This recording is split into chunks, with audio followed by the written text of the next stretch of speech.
2025 नेपाल के सड़कों पर आग थी धुआं था स्लोगन थे। एक नई पीढ़ी जेनजी ने अपनी आवाज उठाई और एक ही दिन में सरकार को हिला कर रख दिया। अभी आप कहां से आ रहे हैं? नेपाल से।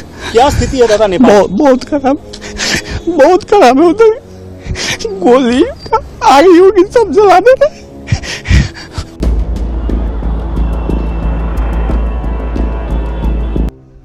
ये सिर्फ एक आंदोलन नहीं था, ये एक डिजिटल क्रांति थी। आज हम आपको दिखाएंगे जेनजी रेवोल्यूशन की असली कहानी। सब कुछ शुरू हुआ एक फैसले से। 4 सितंबर 2025 नेपाल की सरकार ने फेसबुक, इंस्टाग्राम, यूट्यूब, ट्विटर जैसे 26 ऐप्स बैन कर दिए।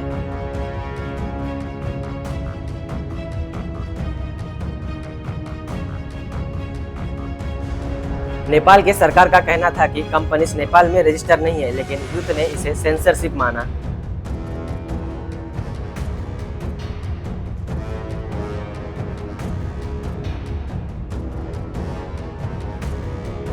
जब उनका डिजिटल माइक बंद हुआ तब उन्होंने कहा, अब सिर्फ एक मौका है सड़कों पर आना।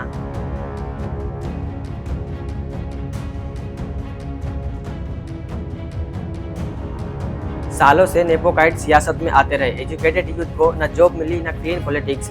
ये चिंगारी अब बड़ी आग में बदलने वाली थी। मैती घर मंडला काठमांडू से एक छोटा सा प्रोटेस्ट शुरू हुआ। धीरे धीरे देखते ही एक बड़ा समुद्र में उभर आया। हजारों स्टूडेंट और प्रोफेशनल इसमें मर्ज किए और स्लोगन गुनगुनाने लगे।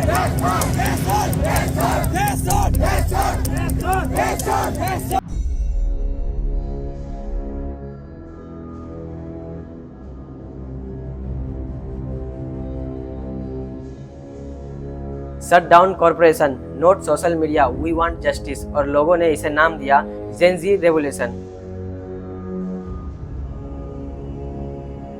शांति ज्यादा देर तक नहीं टिकी। पुलिस ने वाटर कैनन, टीयर गैस शुरू किया और फिर रबर बुलेट, उसके बाद फिर गोलियां।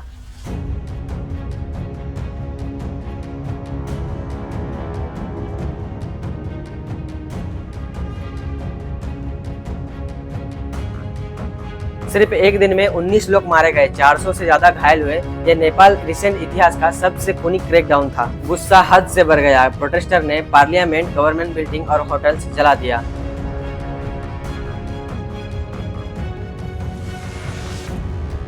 हिल्टन होटल राख बन गया। 1903 में बना पार्लियामेंट धधक उठा। मॉल लूट लिए गए। एसी, फ्रिज, शराब की बोतल ले जा रहे थे। और सबसे दर्दनाक तस्वीर, पशुपतिनाथ के दरवाजों पर तोड़फोड़ दिया गया और दुनिया ने देखा कैसे एक देश अपना ही घर जला दिया।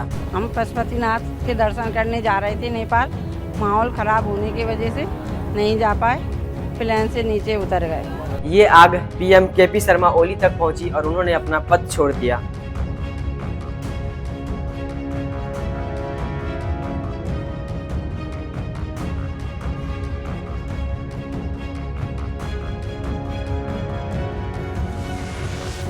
लेकिन यूथ ने कहा, ये तो अभी शुरुआत है, असली मकसद अभी बाकी है। प्रोटेस्टर ने अपना डिमांड क्लियर किया। पार्लियामेंट डिसोल्यूशन, नए इलेक्शन और ट्रांसपेरेंसी कॉन्स्टिट्यूशन। यानी आंदोलन अब प्रोटेस्ट नहीं, एक नए रोड में बन चुका था।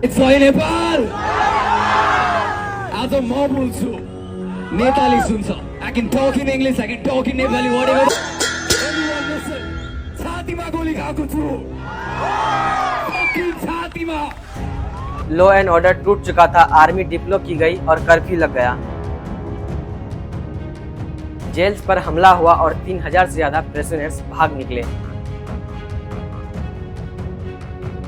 नेपाल एक ऐसे मोड़ पर खड़ा था जहां न सरकार का कंट्रोल था और न ही आवाम का पैशन। काठमांडू के सड़कों पर धुआं है, शटर ग्लास है और टूरिस्ट फंस चुके हैं। फ्लाइट में बैठ गए, परंतु फ्लाइट कैंसिल होने की वजह से वापस उतरे हैं। एक तरफ यूथ का गुस्सा है और दूसरी तरफ लूटमार। सवाल ये है, क्या ये एक क्रांति है या अपने ही घर को जलाने का मकसद? सवाल ये है, अब नेपाल का फ्यूचर नेता कौन बनेगा? अब नेपाल का फ्यूचर किसके हाथ में होगा? क्या बालेंद्र शाह काठमांडू के रेपर एक नए पीएम बनेंगे, या सुमन से था एक क्लीन इमेज वाले लीडर, या फिर रवि लमिचाने जो जेल से निकलकर सीधे यूथ का हीरो बन गए? या क्या नेपाल की आर्मी एम्बिशन को लेकर आगे बढ़ेगी जैसे पाकिस्तान में हुआ था? नेपाल अब भी सवालों में घिरा हुआ है। एक बात तो क्लियर है, नेपाल का यूथ अब चुप नहीं रहने वाला। उनका मैसेज सिंपल है, छातीमा गोली खाएको छु, छातीमा हमें करप्शन नहीं चाहिए, हमें ट्रांसपेरेंसी चाहिए, हमें सेंसरशिप नहीं चाहिए, हमें फ्रीडम चाहिए। नेपाल जो बुद्धा की शांति का प्रतीक था, अब नए युग की तलाश में है। अब फैसला यूथ के हाथ में है, अपना गुस्सा तोड़फोड़ में बदलेंगे या एक नए नेपाल की नींव में।